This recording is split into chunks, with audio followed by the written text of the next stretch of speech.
now. There won't be any music bumps in or bumps out because that'll be placed in on Sunday. No problem. Okay, cool. Thank you, Peter. Have you been to San Luis before? No, this will be my first time. Very excited about it. Oh, cool. It's a great town. All right.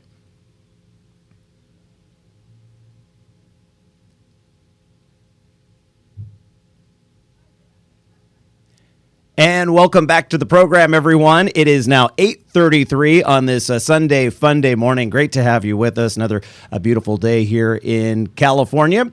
This is our business segment when we typically take a look at like up and coming businesses and entrepreneurs, that sort of thing. But what about up and coming cities? Cities that really might just need a little boost, or maybe they're already doing okay, but they just want to elevate themselves even more. Well, there's one man who believes you are the person to make that happen. You, the resident of that city. His name is Peter Kageyama, and he joins us right now. He'll be speaking, by the way, in San Luis Obispo on California's Central Coast tomorrow. You can catch him if you're in the area. If not, you can find any number of his talks online via YouTube. He does a number of those TED Talks. If you've ever checked those out before, they're very well done. And Peter joins us now. Hey, Peter. Hey, Randall, how are you? Well, fantastic, and we're so happy that you're coming to the Central Coast to share your love of cities. That's the name of your book, For the Love of Cities. This talk you're giving tomorrow in San Luis Obispo is For the Love of San Luis Obispo. What got you so tied into getting people pumped about their cities? Well, several years ago, I had been doing a lot of work around, city development, community economic development, talent attraction, talent retention, these kinds of things. I was producing conferences around the country. I was traveling a lot, seeing lots of really interesting places, lots of very challenged places, too. And what I kept running into were these amazing people who would want to show me their cities, these people who were, for lack of a better word, in love with their place. And they would show me amazing things about, very challenged places, and you couldn't help but see the beauty in all of these places. And it got me thinking, it's like, no one's really telling their story. These amazing folks who are flying below the radar in a lot of cases, but are absolutely, positively making our cities better places to live, work, and play. Well, your timing seems great because we're at a time in the nation where we're recovering. People are starting to take a look at their cities and wondering how we can make them more vibrant, more business-friendly, all those sorts of things. And so I bet you're getting great response right about now.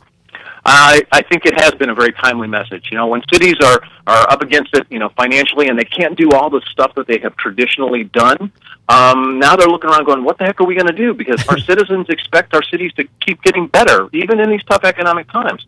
Well, I'm trying to get people to realize that, these things that emotionally engage us with our place, they don't cost a whole lot of money, but they do require us to think about the problem in a different way. Now, you speak all over the nation when it comes to this topic, and you visit a wide variety of cities, but I imagine there are common themes when it comes to what people can do to help make their city more vibrant. What would you list as, say, your top three? Well, it's actually my top one. Oh, okay. When it comes to, ordinary citizens, most everyday citizens, they may say they love their city and they mean well, and I believe them. But most citizens don't see themselves in the role of city maker. They think that's something that, the professionals do, city council, mayors, planners, architects, all of that kind of stuff, that official sort of, class. What I try to get people to realize is that they do play a very important role, and that we, everyday citizens, can and really should be city makers. And what I try to tell those folks is you have to start small. Everyone, would love to jump on the great, big, great idea and stuff like that, but really big ideas are really hard to execute. They're really expensive. They take a lot of time. So I try to get people to realize that, hey, if you want to get in the game, and you should, let's get in the game at a really small, hyper-local level. Do something in your own neighborhood, maybe practically in your own backyard. Get a little success, get a little confidence, see, hey, that was cool, we did something, and build on that. So I say aim low. And that would include like what, maybe like a block party or getting some of your neighbors together to pick up trash or along those lines? those are the kind of the typical things that one would expect. But you run into, these quirky, weird little passion projects, that people have. And one that I think is very funny is one that came out of Edmonton, Alberta. And this group of people who had these fruit trees, and they had all this fruit that was falling on the ground, and said, this stuff goes to waste, and it also attracts rodents and things like that when it sits there. So what they did is they got a little micro grant, and they went and they created this little bicycle-based food juicing machine. So basically, this food juicing thing comes around to different neighborhoods when people call and say, hey, could you bring the juicer over? And they come over and they have like these little mini sort of, fruit mashing parties and things like that. I thought, now there's a project that no, community foundation, arts council, city is ever going to fund because it's kind of weird and kind of ridiculous. But it absolutely, it fit a hyper niched need, and I bet, the people who made that happen, they're thinking, look at what we did, and people love this thing. And it's, again, completely out of left field, and that's kind of the genius of when you open up the door to citizens. Yeah. We as the official folks, we have sort of the standard playbook, and you listed that. Okay, let's have a block party. Let's have, a volunteer, cleanup day. Okay, that's fine. But if you open it up to the broad community, folks have got some really different, really cool ideas that they think, oh, no one would ever go for that. But you know what? They just might. And then I imagine the energy that is created by the residents getting together in this sort of way then bleeds over to visitors when they come into town. They feel that energy. They see some of these projects. Maybe they even buy one of these, juices there in Alberta. And so is that your goal, to sort of get this energy to spread? Absolutely. Emotions are contagious. When you feel good about your city, you carry yourself a little differently. You talk about your city a little differently. And me as a visitor here, when people feel positive about their place, I feel that. So I think it is one of those things. You can create a virtuous cycle if you get more people saying that they love their city and then expressing that in some way, big or small. And that really does matter, especially, like I said, in these tough economic times. People familiar with San Luis Obispo may know that Oprah Winfrey had a segment on her show calling it the happiest place in the world to live. It was listed in another person's book. I think that's what spurred the Oprah segment. It is well known for being a place that people truly love and engage in the city, and it's surrounded by just beauty and these sorts of things. It might seem odd to some people that the city would need someone like you to come in to help boost the city. Right. What's the purpose when you come to San Luis Obispo? Well, there's an old adage that says, why do you sometimes preach to the choir? Right. Because that's how you get them to sing. And I like that. And how could we not have more, not want to have more love? So I think there's always room for improvement. And certainly, your reputation here precedes you. And you're right. This is obviously a fabulous community with a lot of, very positive stuff and a lot of people who are really passionate about their place.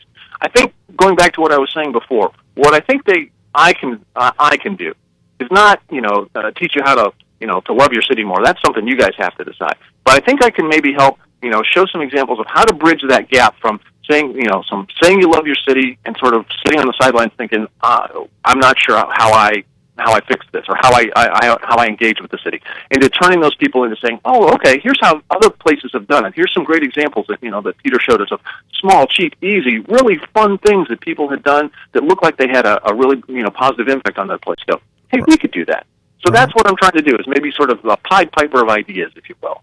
Now, I'm looking at the sheet for tomorrow's workshop that you're holding. By the way, it will be at the City Library, 995 Palm Street in downtown San Luis Obispo. It starts at 6 o'clock in the evening, so even if you work, you should be able to find time to head on down there if you live in San Luis or work in San Luis Obispo and see Peter's workshop. One of the listings for what is included says love notes, samples of what people love from around the world.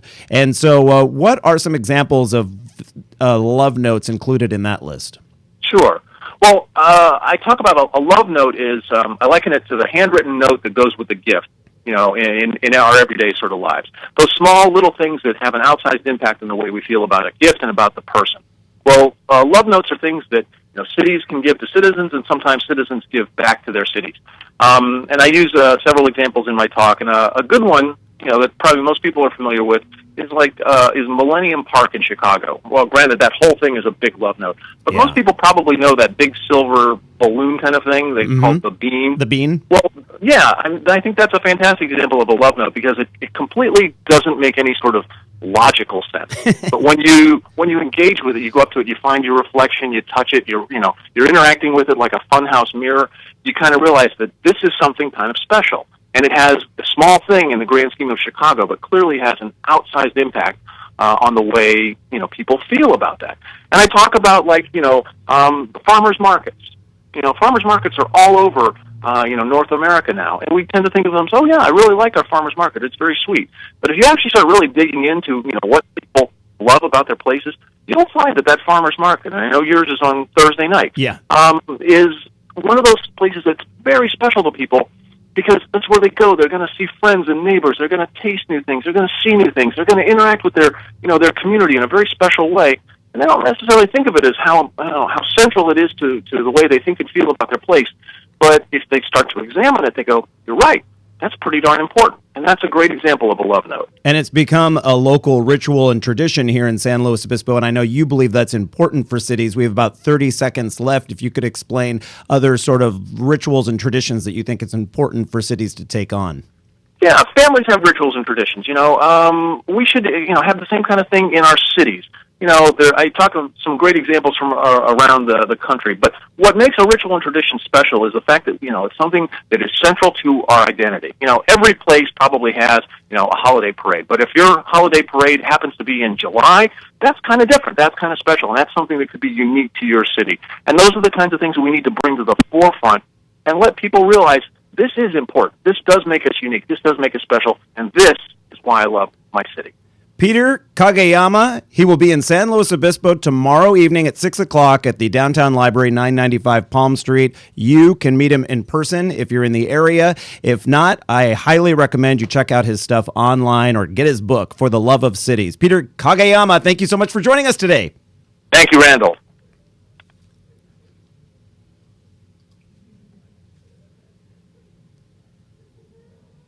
Okay, so let's see here. Let me